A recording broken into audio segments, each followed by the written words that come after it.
Esta es una presentación de Podcastería.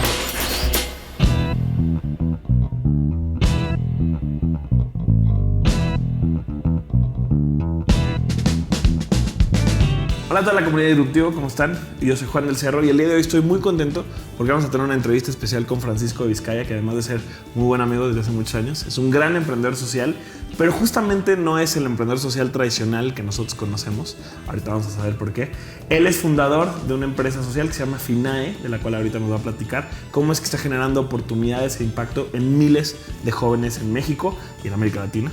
Así que bueno, pues estamos acá en sus oficinas y le agradecemos mucho el tiempo. ¿Cómo estás, Francisco? Muy bien, Juan. Muchas gracias por tenernos por acá, por recibirnos. Estoy muy contento de platicar contigo. Es una historia padre, digamos que a mí me da mucho gusto estar aquí contigo porque en realidad tú y yo nos conocemos de mucho tiempo antes. Yo estudié con el hijo de Francisco desde la secundaria y la prepa y resulta que años después nos encontramos en el ecosistema emprendedor de impacto. Entonces eso está padrísimo. Francisco, justamente yo quisiera... Bueno, vamos a platicar de Finae, vamos a platicar de tu historia. Y Finae hoy ya es una empresa consolidada, ya está creciendo. Bueno, consolidada es un término subjetivo, ¿no? Pero está creciendo, está impactando a mucha gente y has pasado por muchas etapas en las que otros emprendedores lo han pasado. Entonces, vamos a platicar de todo eso porque creo que son buenos aprendizajes para la comunidad de Disruptivo. Pero antes quizá pues, de empezar desde el principio, ¿no? ¿Qué es Finae? Finae es una sociedad financiera de objeto múltiple. En otras palabras, es una institución financiera que se dedica a otorgar crédito. En el caso de Finae, es crédito dirigido a jóvenes que quieren estudiar una carrera profesional o una maestría o un diplomado en ciertas universidades mexicanas con las que tenemos firmado un convenio. Entonces nosotros podemos darles un financiamiento desde una parte parcial de la carrera, o la carrera completa, o la carrera y la maestría, todo completo, ¿no? Ya sea por un porcentaje de la colegiatura o por el 100% de la colegiatura, mediante un modelo financiero de pagos iguales y constantes a lo largo del tiempo, ¿no? Okay. ¿Por qué tienen esta connotación de social? ¿Cualquier estudiante en cualquier universidad aplica o en realidad están enfocados en una población específica? No, mira, yo creo que es una pregunta bastante compleja y larga de responder, pero trataré de ser breve. Básicamente estamos orientados solamente a determinadas universidades con las que tenemos firmado un convenio para trabajar con ellas. Nos preocupamos que las universidades cumplan básicamente 3 características: que sean universidades con un alto número de estudiantes, que sean universidades con las que tengamos firmado un convenio y que sean reconocidas ante los empleadores. Yo creo que una de las condiciones más importantes es que sean reconocidas con los empleadores para que los universitarios, para que los jóvenes que reciben financiamiento de nosotros puedan recibir un empleo al graduarse, porque en última instancia pues es lo que nos interesa a todos, al estudiante, a la universidad y a nosotros, ¿no? Desde el punto de vista no solo social, sino egoísta, si el estudiante no obtiene un buen empleo, no va a tener con qué pagarnos, ¿no? Claro. Entonces es muy importante que obtenga un buen empleo. Por eso para nosotros es muy importante que la universidad esté bien reconocida entre empleadores y que el número de estudiantes sea grande para que pues haya una operación importante de financiamiento y que el modelo funcione, ¿no? Claro. Los jóvenes con los que ustedes trabajan, justamente, y eso es lo que hace al final en una empresa social, son jóvenes que no tienen otras herramientas, otros recursos para poder adquirir o poder obtener una educación superior, ¿no? Son jóvenes que, no sé cómo lo describes tú, pero que probablemente pues entrarían a escuelas públicas, pero justamente las escuelas públicas las universidades públicas no se dan abasto, y entonces hay mucha gente que se queda fuera de estas universidades. Exacto. Y definitivamente no puede entrar a universidades privadas, y ahí es donde entran ustedes. Exacto. Ese es nuestro mercado principal. Como tú sabes, las universidades públicas, y todo el mundo lo sabemos, que rechazan a un gran número de jóvenes que quieren entrar. ¿Por qué? Porque están saturadas, no tienen más capacidad, ¿sí? Dependiendo de la universidad de la que estés hablando, pero en los diferentes estados los rechazos van hasta el 70-80% en algunos casos, como en el caso de la UNAM, de los estudiantes que presentan un examen de admisión en la UNAM. Tienen un muy alto porcentaje de rechazo porque no tienen capacidad.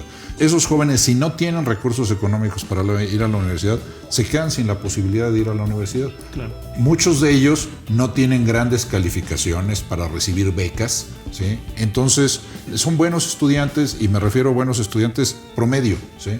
Nosotros no somos una institución que digamos vamos a financiar a los mejores estudiantes. No, nosotros financiamos a los estudiantes normales que reciben calificaciones medias. De otra forma, a mí no me hubiera financiado nadie, ¿no? Entonces necesitamos encontrar ese tipo de estudiantes, ¿no? Hay otro tipo de instituciones que otorgan becas y apoyos a estudiantes de los dieces de calificaciones medias. Nosotros no, nosotros vamos con el estudiante normal y ese es el que nos interesa, ¿no? Porque justamente, digamos, para generar un impacto y para poder, digamos, hacer algo más trascendental, pues tenemos que apoyar y tenemos que buscar a los grandes grupos de jóvenes, ¿no? ¿Se acuerdan seguramente algunos años que había todo este concepto del Nini, ¿no? Y que fue un tema muy sonado.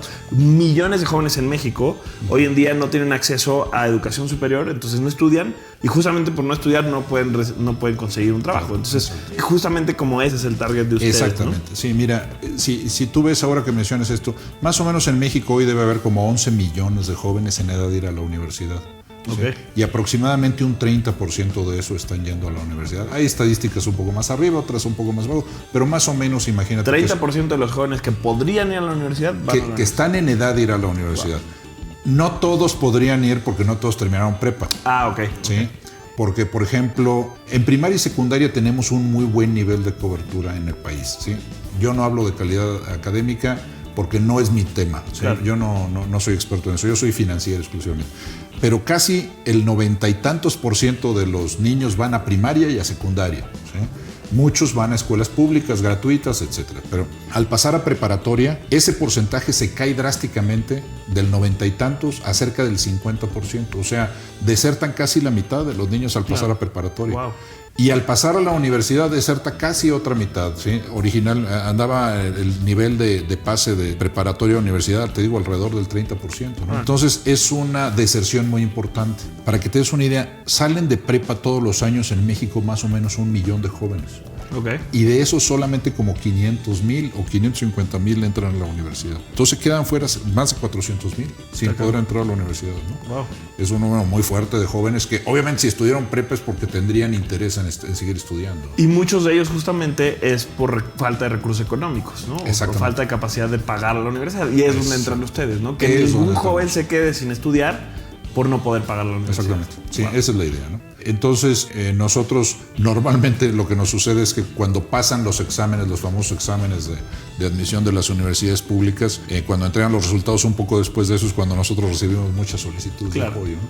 Ahora, desgraciadamente, este concepto no se conoce mucho en el país todavía, ¿sí? El concepto de estos créditos. El concepto de estos apoyos, ¿no? Yo creo que necesitamos encontrar la forma de llegar a que más jóvenes sepan de la existencia del producto, como en otros países. Por ejemplo, para que te des una idea, en Estados Unidos el 75% de los jóvenes que van a la universidad tienen crédito educativo. En países como Colombia, más del 50% de los que van a la universidad tienen crédito educativo. En Chile también. ¿Qué sucede? Allá tienen un porcentaje de cobertura, o sea, son mucho más el porcentaje de estudiantes que van a la universidad sobre el total de estudiantes que podrían ir a la universidad. Como te decía, aquí en México más o menos anda como en el 30%. En Estados Unidos está como en el 60% de los jóvenes. En Colombia, Chile, por ahí anda en niveles de 40-50%. O sea, está por arriba de nosotros, claro, ¿no? ¿Por qué? Porque existen estos apoyos. Hay quien dice teorías económicas y de modelos económicos. Hay quien dice que la educación debería ser pública y gratuita hasta la universidad. Pues eso funciona en algunos países europeos ricos, ¿sí? Pero ni siquiera en Estados Unidos funciona. En Estados Unidos las universidades todas cuestan, inclusive las públicas. ¿Sí? Tienen costo, no existen las universidades gratis, ¿no? Todo el mundo tiene que pagar algo. Incluso hay unas universidades públicas estatales caras, ¿no? En México, pues tenemos ahorita la ventaja de que existen algunas universidades públicas, pero incluso las universidades públicas deberían pensar en un modelo de poder cobrar diferenciado, ¿no? Okay. Sabemos que en las universidades públicas van estudiantes de niveles socioeconómicos medios y altos, claro, variados, hay de todo, ¿no?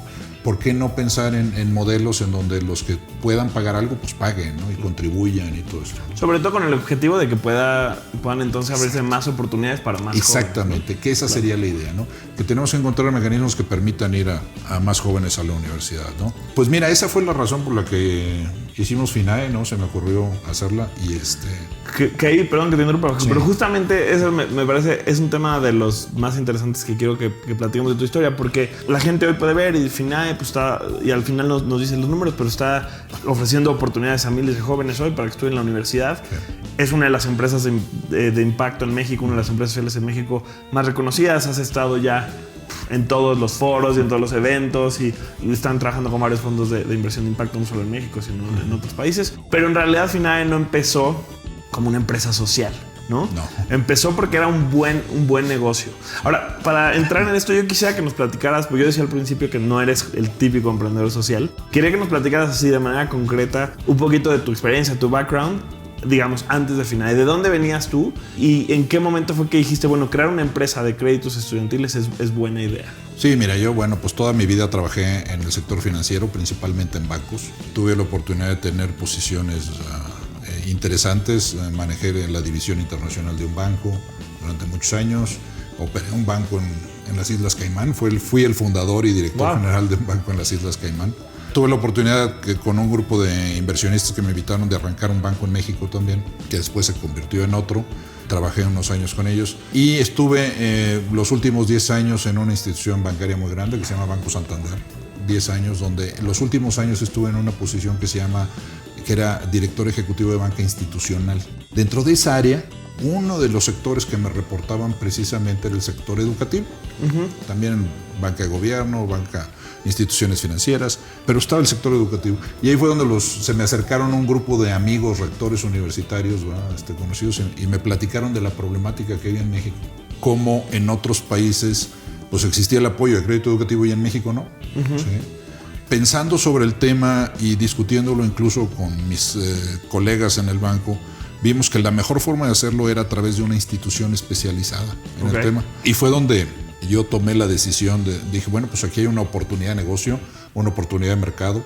Platiqué con algunos amigos para invitarlos como accionistas de esta institución y les gustó la idea. Me dijeron, oye, pues suena muy bien, porque además de ser un buen negocio, pues qué bueno que apoyemos a algunos jóvenes, a los jóvenes del país a ir a la universidad. Y me dijeron, pero pues la única forma en que esto va a funcionar es si tú la manejas, me decían. Pequeño detalle. Bueno, pues sí, y entonces, como dicen, pues hay que ponerte donde te comprometes, ¿no? Claro. Si crees en el proyecto, demuéstralo. Y pues me costó trabajo la decisión, pero pues tomé la decisión de dejar Qué padre. un trabajo cómodo y bien remunerado. Que creo que, digo, a diferentes niveles, obviamente, y a cada quien le toca, pero siempre tenemos que hacer un sacrificio para emprender algo, ¿no? Sí. Y pues tú que tienes una familia, que tienes varios hijos, el costo era bastante alto, así que era un costo me parece súper admirable también. Yo tenía, pues como te podrás imaginar, ya cierto nivel de ahorros que se empezaban a consumir rápidamente. Cuando empecé esto, digo, yo creo que eso era una ventaja. A veces los jóvenes tienen la ventaja que no tienen compromisos, entonces pueden empezar las cosas sin una carga.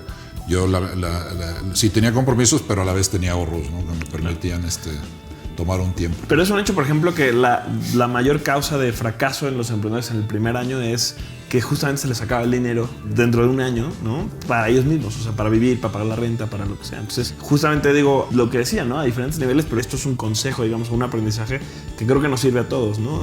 Tenemos que tener ahorros, tenemos que al menos tener un plan para saber, va a tardar esto en redituar, ¿no? Es algo que toma tiempo y hay que estar dispuestos a aguantar ese tiempo.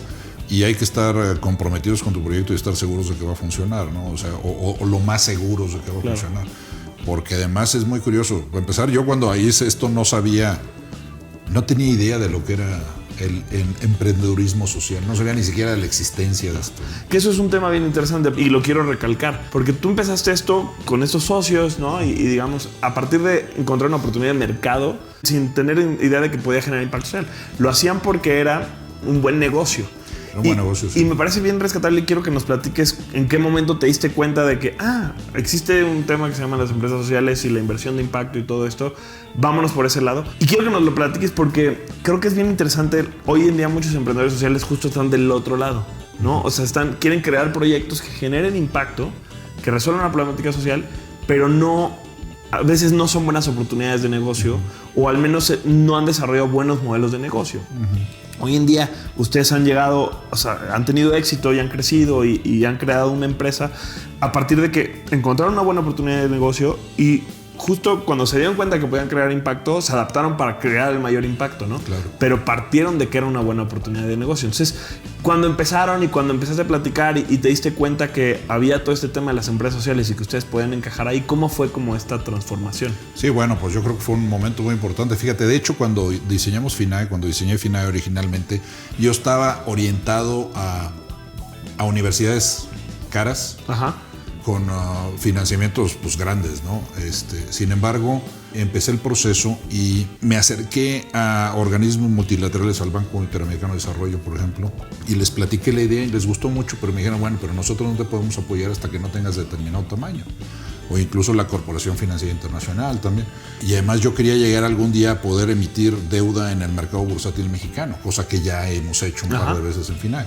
Entonces necesitaba encontrar cómo financiar esa etapa desde cero, desde cuando tenía nada más el capital de mis amigos y mío, inicial, hasta lograr llegar al mercado bursátil. Había un brinco enorme y entonces empecé a buscar apoyos en los organismos multilaterales y alguien de uno de estos organismos me mencionó la existencia del mundo de fondos de impacto social. Yo no sabía de la existencia de estos fondos, ¿no? Y entonces me acerqué a alguno de estos fondos a través del BID y me invitaron a participar en uno de estos eventos internacionales de impacto social de fondos. Y presenté la financiera, de qué se trataba. Y se me acercaron algunas personas después de esto y me dijeron, oye Francisco, ustedes los emprendedores de impacto social. Yo dije, espérame, ¿me estás hablando? Yo soy emprendedor de impacto social. Y pues resulta que sí, ¿no? Porque tenía un negocio de un gran impacto social. Y entonces ahí fue donde se me empezaron a acercar fondos de inversión interesados en invertir. Pero además me abrieron los ojos en una cosa muy importante. Me dijeron, no, Francisco, es que estás equivocado, no deben ir a las universidades caras. Fíjate que el gran número de jóvenes mexicanos, a donde pueden ir y a donde tienen acceso y a donde el modelo puede funcionar mejor, en donde está 7 millones de jóvenes, es en el nivel intermedio, universidades de costo medio. Nos metimos a analizar y desarrollamos un modelo financiero especial para estas universidades y es donde, la verdad, donde funciona mejor. ¿Sí? Claro. Porque es donde claramente hay un gran número de jóvenes, los números son enormes de jóvenes que pueden ir a esas universidades y que además el costo de financiamiento y el pago que tienen que hacer del financiamiento se adecua perfectamente a los niveles de ingreso que van a tener cuando trabajen. Entonces, cuando entren a trabajar, lo que van a recibir de salario les alcanza perfectamente.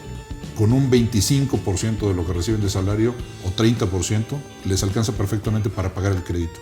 Entonces ese es nuestro mundo ideal. Lo descubrí gracias a esto y pues empezamos a operar ahí y nos ha ido muy bien, gracias a Dios. En eso. Bueno, muchas felicidades. Muchas gracias. Y qué padre, la verdad, es que a mí eso me parece, desde que me platicaste esto hace un tiempo ya, me parece súper inspirador porque es decir, podríamos hacer un gran negocio, pero además de hacer un gran negocio podemos cambiar la vida de las personas, ¿no? Podemos llevar oportunidades a quienes no las tienen y para mí eso es de verdad como el mayor espíritu de las empresas sociales, o sea, porque hablamos de que se diferencian de las fundaciones o de la filantropía en cuanto a que verdaderamente pueden crear modelos de negocio que sí que sean sustentables y todo, pero que sobre todo sean buenos negocios que permitan escalar y llegar a más personas. Exactamente. Y no sé, como que esa naturaleza de FINAE que no viene desde la parte social, sino que viene desde la parte de negocio, pero a la hora que encuentra lo social lo adopta, me parece que es verdaderamente, no sé, como admirable. Exacto. Yo creo que ese es un buen resumen lo que acabas de decir, ¿no? De cómo fue la evolución de FINAE.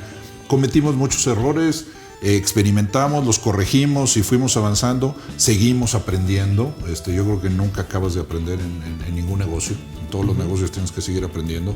Te tienes que dejar acercar y asesorar por personas adecuadas. ¿Sí? A mí me gusta mucho platicar con jóvenes emprendedores y darles consejos.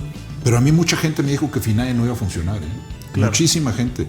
Pero pues no te puedes ir y dejar convencer si no hay argumentos de fondo que te demuestren que está tu negocio equivocado, ¿no? Como nadie me demostró, alguien me decía, no va a funcionar, ¿por qué? Pues porque nadie lo ha hecho. Si funcionara, los banqueros ya lo hubieran hecho. Oye, pues, ¿y qué? O sea, pues sí, porque nadie lo ha hecho. Bueno, es ridículo, ¿no? El argumento, pero mucha gente me lo decía, ¿sí? Muchas veces la gente no puede creer que alguien que tienes junto a ti se le puede ocurrir una buena idea. Claro. O que va a crear algo diferente. Que alguien que conoces desde que era estudiante de secundaria, como yo te conozco a ti, a veces no podemos darnos cuenta de que esta persona puede llegar a ser un líder de opinión en cuestiones de emprendedurismo social, como lo eres tú ahora, ¿no? Entonces yo creo que tenemos que confiar en la gente que tenemos cerca. Tenemos que apoyar. Como dicen, nadie es profeta en su tierra, pues que seamos profetas en nuestra tierra. Y tenemos que apoyar. Los mexicanos tenemos mucho la tendencia y eso a pensar que el que está cerca de nosotros no es bueno y no va a tener éxito. Y somos medio malinchistas en eso. Oye, no, Los mexicanos somos tan buenos como cualquiera. Sí, totalmente. Y la gente que está junto a nosotros puede ser tan brillante o tan exitoso como cualquier otro. A lo mejor mañana descubres tú un nuevo modelo de negocio y lo implementas y tiene éxito mundial, ¿no? Pues ¿por qué no? Claro, sí. Hay que apoyarlos, ¿no? Yo creo que es una cuestión de apoyar. Ahora con todo el cambio que viene en el mundo, ¿verdad? De las nuevas tecnologías digitales y todo esto, pues yo creo que hay grandes oportunidades para los jóvenes con costos muy razonables, ¿no? Claro. Sí. Entonces, digo, me llena un montón y estoy totalmente de acuerdo contigo. Y creo que, la verdad, en parte eso también es el espíritu de lo que estamos haciendo nosotros con Disruptivo, ¿no? O sea, hay mexicanos y colombianos y peruanos y chilenos haciendo cosas tan increíbles. Exacto. Que la verdad creo que es buen momento de que empecemos a celebrarlo, a usarlos como casos de éxito. Nosotros, digo, y me estoy desviando un poquito, pero nosotros en Disruptivo, por ejemplo, nos encantan unas infografías que hicieron hace un par de años sobre la historia de cómo empezó Apple y la historia de cómo empezó Angry Birds y Airbnb. Y decíamos, wow, están increíbles, pero ¿por qué no contamos la historia de My Coffee Box o de Iluméxico, ¿no? O de Play Business? Y lo estamos haciendo con un formato similar y demás, como para celebrar también el ingenio y el éxito de emprendedores mexicanos. Y además, bueno, mi objetivo principal con este podcast y con este video y con este monstruo de muchas caras que ahora se ha convertido en Disruptivo, justamente es no nada más celebrar a los que ya lo están haciendo, sino también pues poderle transmitir el mensaje a los que hoy no lo están haciendo, pero quisieran o quizá algo les falta para animarse, pues decirles que ustedes también pueden, porque pues si ya hay personas como tú que lo han logrado, pues quién dice que el siguiente no puede estar brindándonos ahora, ¿no? Exactamente, como dijo Steve Jobs, la creatividad no es tener una gran idea, sino saber juntar las buenas ideas de los demás. No, está increíble. ¿Sí? Yo creo que eso es lo que yo hice en FINAE, yo creo que eso es lo que pueden hacer los jóvenes. No necesitas inventar algo nuevo, no, pon atención a las buenas ideas de lo que hacen los demás, júntalas y vas a hacer algo maravilloso. Eso es creatividad. No, está increíble. ¿No? Y es un gran ejemplo, ¿no? Yo siempre digo eso, la innovación no significa crear cosas nuevas de la nada, sino a veces tomar los recursos que ya existen y usarlos de una manera distinta. Exactamente. Y creo que eso es un ejemplo perfecto. Francisco, en la recta final, digamos, de esta entrevista, yo quisiera que cambiáramos un poco de velocidad, porque también pocas veces tenemos la oportunidad de platicar con emprendedores que, como tú, ya han pasado por diferentes etapas del emprendimiento, que hoy ustedes ya no están buscando grants o ustedes ya no están viviendo su primera ronda de inversión o haciendo crowdfunding, ¿no? Como la mayoría de los emprendedores con los que platicamos y nosotros mismos y muchos de los que nos escuchan estamos. Ustedes ya pasaron por todo eso, recibieron inversión de algunos fondos y justamente como nos comentabas hace rato, incluso pasaron a obtener deuda pública. Yo no soy financiero, entonces no sé ni siquiera si lo estoy diciendo bien, pero me gustaría que también, no sé, como que nos contaras un poquito como cuáles han sido los pasos en FINAE en estos temas como financieros de inversión, y no sé cómo preguntártelo, pero si nos pudieras dar alguna especie de tip o consejo, o mejor, ¿cuáles fueron como tus aprendizajes al pues llevar una empresa social a sacar deuda en el mercado bursátil, ¿no? O sea, se vio igual que cualquier otra empresa, tuviste que hacer algo diferente. ¿Qué aprendiste que pudieras? Probablemente muchos de los que te estamos viendo y escuchando ahorita estamos muy lejos de eso, pero pues apostamos a llegar para allá también. Entonces, ¿qué podemos aprender ahora que nos pueda servir para ese momento? Yo creo que lo primero es estar seguros estar convencidos de tu negocio y pensar siempre en grande. ¿Sí? Siempre tienes que empezar pensando en que vas a llegar a ser una gran empresa y que vas a necesitar a lo mejor colocarla en la bolsa, en el mercado de capitales, o se la vas a vender a extranjeros, a fondos de inversión grandísimos. Siempre tienes que empezar pensando así. ¿Por qué? Porque eso es lo que te permite que desde el principio todo tu modelo y todo tu trabajo vaya orientado hacia eso. Claro. Obviamente, pues cuando empezó FINAE tenía un empleado, yo, nada más, pero sí tenía que pensar en que algún día iba a tener muchos empleados, ¿no? Y entonces, y que iba a tener una serie de cuestiones que cumplir, como tener los sistemas de cómputo adecuados, que al principio pues a lo mejor no me alcanzaba para comprarlos, ¿no? Pero sí hacer un plan estratégico de cómo voy a ir pasando de una etapa a otra, ¿no? Yo dije, estoy aquí como un empresario pequeño, con algo nuevo, pero en X número de años, yo había dicho en 5 años, voy a llegar a este tamaño y voy a hacer esto. Pues me tardé más de 5 años. Me tardé 7, 8 años en llegar a la primera emisión bursátil. Me tardé 2 años más de lo que había pensado. No pasa nada, ¿no? Sí, simplemente. Pero ya había yo dicho, bueno, ¿y cómo voy a dar el brinco desde aquí hasta acá? Fue difícil, pero desde el principio trabajé mucho de escritorio, hice todos los manuales como si fuera a ser una gran empresa, los hice yo, ¿sí? Wow. Después hubo que corregirlos. De hecho, ahora recientemente en FINAE lo que hicimos fue contratar un director general profesional, ¿sí? Que viene de una carrera muy exitosa en el sector financiero también, y ahora lo contratamos para hacer lo que se llama el periodo de institucionalización de FINAE, donde ya están metiendo pues, muchos más manuales, políticas, sistemas de control, todo eso, porque ya es una empresa grande, ¿no? Pero todo ese proceso, sí, desde el principio hacerlo y hacerlo pensando que vas a llegar a ser una empresa grande. Y trabajar mucho de escritorio y muy convencido de que las cosas son... Y si no tienes toda la información, como yo te decía, alguna vez te lo dije, es un poquito de trampa porque yo ya tenía muchos años de experiencia cuando empecé con FINAE, ¿no? Los jóvenes, muchas veces los emprendedores son jóvenes que no tienen tantos años de experiencia. Acérquense a la gente adulta que está cerca de ustedes, que tiene experiencia en manejando empresas, y escúchenlos, ¿sí? Sobre todo cuando son gente optimista y positiva y que van a llegar y que empuja, ¿no? La gente negativa es muy difícil de manejar, ¿no? Acérquense a la gente positiva y optimista que los apoya y que les da buenas ideas, y trabajen mucho en el escritorio, ¿no? No crean que simplemente por platicar su idea va a funcionar. Hay que trabajar. Claro. ¿No? Hay que trabajar mucho. Me encanta este consejo porque, y se lo voy a decir a varios que ustedes sabrán quiénes son, que muchas veces a mí se me acerca mucha gente, no porque yo tenga tanta experiencia, pero quizá porque soy más público, ¿no? Y me platica su idea y espera como una retroalimentación y como que muchísima guía y demás, pero la verdad es que pues lo que necesitas más bien es trabajar en tu idea, y ya que estás trabajando en tu idea, ya que estás, como tú dices, en el escritorio y demás, ahí es más fácil recibir también apoyo y demás. Una idea al principio, si tú hubieras estado con tu idea nada más y no te hubieras sentado a hacerlo, pues no hubiera llegado a ningún lado, ¿no? Tienes que trabajarlo, hacerlo, y en el Inter sí sumar a más personas que te... Hoy sigo yo estudiando mucho, leo muchísimo. Tienen la gran ventaja de que hay mucha información en redes, en el internet, información disponible gratis. Hay que leer mucho, hay que estudiar mucho. Yo leo muchos libros, sigo leyendo. Ahorita, pues para una persona de mi edad, necesito acostumbrarme a la economía digital, ¿no? Ahora estoy leyendo mucho sobre ese tema. ¿Por qué? Porque es hacia donde va. Y hay que seguir haciendo cosas, ¿no? Pero hay que estudiar y leer mucho y dedicarle muchas horas a eso, ¿no? Cuesta trabajo. Las cosas buenas no llegan fácil. No llegan fácil, ¿no? Eso es lo que yo les recomendaría, que le echen muchas ganas. Oye, te quiero hacer una pregunta que ahorita estoy pensando, porque siempre cuando hablamos de tener un equipo y de armar el equipo, siempre decimos, no, bueno, pues el que es buen vendedor y el que es el hacker, ¿no? O que es bueno para la tecnología, depende si tu proyecto tiene un tema de tecnología o no. El que es súper emprendedor y va a salir y va a poder... Pero, ¿tú crees que desde el principio sería importante que en el equipo, o al menos quizá no en el día cero, pero cuando ya empiezas a vender y además, ¿tú crees que es clave tener a alguien con un perfil financiero en el equipo? Porque, digamos, tú ya lo traías, entonces tú de alguna manera cubrías el perfil emprendedor y el perfil financiero. Entonces, este plan que nos dices ahorita para llegar a la bursatilización, claro, tú te lo puedes imaginar, pero si a mí me dices ahorita, pues más allá de que agarre un Uber y llegue a la bolsa de valores, no sé cómo podríamos. Entonces, ¿tú crees que es clave tener a alguien con un perfil financiero en el equipo? No necesariamente, fíjate. Obviamente las empresas no puedes contratar a todo el equipo que vas a tener cuando seas grande, ¿no? En FINAE hay muchas áreas. Yo no soy experto en sistemas, no soy un experto en comercial, no soy abogado. Hay muchas cosas que no soy experto.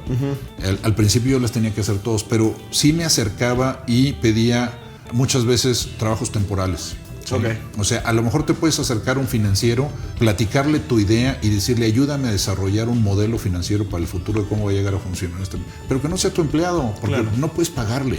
¿Sí? Pero acércate a algún financiero y que te ayude a desarrollar el modelo, y a lo mejor te va a cobrar X cantidad de dinero por el modelo y ya. Y cuando la empresa crezca y tenga capacidad de contratar a su propio financiero. Pero ahora hay mucho outsourcing. Yo creo que el futuro del empleo en el mundo, que he metido mucho en ese tema últimamente, va a ser mucho el trabajo de los freelancers, ¿sí? En donde se van a contratar las personas por proyecto, por tiempo determinado, por todo este tipo de cosas. Hay que acercarse. Los financieros somos útiles en las empresas, muy útiles, pero pues a veces no te conviene contratar un financiero demasiado junior, sino a lo mejor lo que te conviene es acercarte a un financiero con mucho más experiencia y decirle, oye, pues yo quiero que me des consejos. Si te los da gratis, pues ya lo hiciste, ¿no? Y si no, a lo mejor lo contratas nada más para que te desarrolle el modelo financiero de la empresa y ya. Y no lo vuelves a ver sino hasta mucho tiempo después, ¿no? Ahora, si necesitas financiamiento, si necesitas acercarte a los fondos, eso también, vayan a las reuniones, que los inviten, ¿sí? Y si son gratis, mejor, a todas las que puedan, de emprendimiento social, de impacto, de los hubs, de eso, todo lo que hay. hay que estar ahí. ¿Sí? Hay que hacer relación y todo eso. Y ahí es donde puedes encontrar muchas veces gente que te van a ayudar, ¿no? Increíble. Eso saben que es una de nuestras grandes recomendaciones siempre, cómo empezar pues yendo a los eventos, conociendo a la gente. Se puede aprender mucho, se puede hacer grandes relaciones. Ustedes saben que además pues la mayoría de los eventos los tenemos también en Disruptivo TV, así que ahí los pueden encontrar. Francisco, te agradecemos mucho el espacio. Siempre cerramos preguntándole algo. Además ya nos dabas un poquito tu apertura para eso. ¿Algún libro o algo que nos puedas recomendar que a ti te haya servido en tu camino de emprendedor o que estés leyendo ahorita y consideres que es muy padre? Nos decías que lees mucho. ¿Cuál se te ocurre que podría ser bueno para nuestra comunidad? Pues mira, yo creo que ahorita, como están sucediendo las cosas, sobre todo, yo les recomendaría, hay un par de libros, uno que se llama La Cuarta Revolución Industrial, The Fourth Industrial Revolution, de un economista que se pide Schwab. Okay. Sí, y que te habla mucho de todas estas nuevas tendencias del mundo digital. Y también hay otro de una persona que conocí muy recientemente en una reunión en Estados Unidos, un escritor de origen hindú. El nombre es muy difícil, pero el libro se llama The Sharing Economy. Okay. Sí, que es, habla mucho sobre los tipos de trabajo que habrá en el futuro. Vale la pena, vale la pena leer esos dos libros, sobre todo porque te vas a dar una idea de hacia dónde van los empleos del futuro y cómo van a ser las relaciones comerciales, de negocios entre las gentes en el futuro. Yo creo que para ustedes jóvenes es más fácil entender el mundo digital que para nosotros y todo va para allá, ¿no? Todo, claro. todo lo que decías, el crowdfunding, bueno, pues ahora va a ser todo. Sí. Entonces, les recomiendo esos libros. Yo creo que vale la pena. Buenísimo. Muchísimas gracias, Francisco. ¿Dónde podemos saber un poquito más de Finae? ¿Dónde podemos conocer la empresa, lo que están haciendo, todo? Sí, bueno, en la página de finae.com o en uno de nuestros productos principal, el producto principal que es enti.com. ¿Sí? Buenísimo. Vamos a compartir también los links ahí en las notas del podcast y obviamente también el video para los que nos estén viendo en YouTube. Y si tú crees que yo les puedo ayudar en algo, por favor, Muchísimas gracias. Pues seguro te vamos a dar la lata porque nos encanta la historia de Finae y estoy seguro que nos pueden aportar mucho conocimiento. Así que estoy seguro que te volveremos a tocar la puerta de nuevo. Pues muchas gracias a ti, Juan, por invitarme a esta plática. No, increíble. Te agradecemos de verdad mucho este espacio. Estimados, pues muchísimas gracias por todo, por estar aquí con nosotros. La verdad que yo tenía muchísimas ganas desde hace tiempo de tener esta conversación, pero la tenemos en el momento indicado porque creo que ahorita les puede aportar mucho a ustedes. Gracias por vernos o escucharnos, a todos los que lo estén haciendo. Recuerden que pueden encontrar más entrevistas como la de Francisco en disruptivo.tv. Tenemos podcast, video, infografías, notas, columnas y mucha información sobre emprendimiento social. También recuerden que si quieren comentarnos qué les pareció esta entrevista, si quieren hacerle alguna pregunta a Francisco, si quieren, digamos, decirnos algo, nos pueden escribir a hola@disruptivo.tv y también en redes sociales nos encuentran como @disruptivotv. Ahí estamos en todos lados. Soy Juan del Cerro, a mí me encuentran como @elcerrojuan en Twitter para que sigamos hablando de emprendimiento. Muchas gracias y hasta la próxima. Disruptivo aparece cada semana gracias a Podcastería.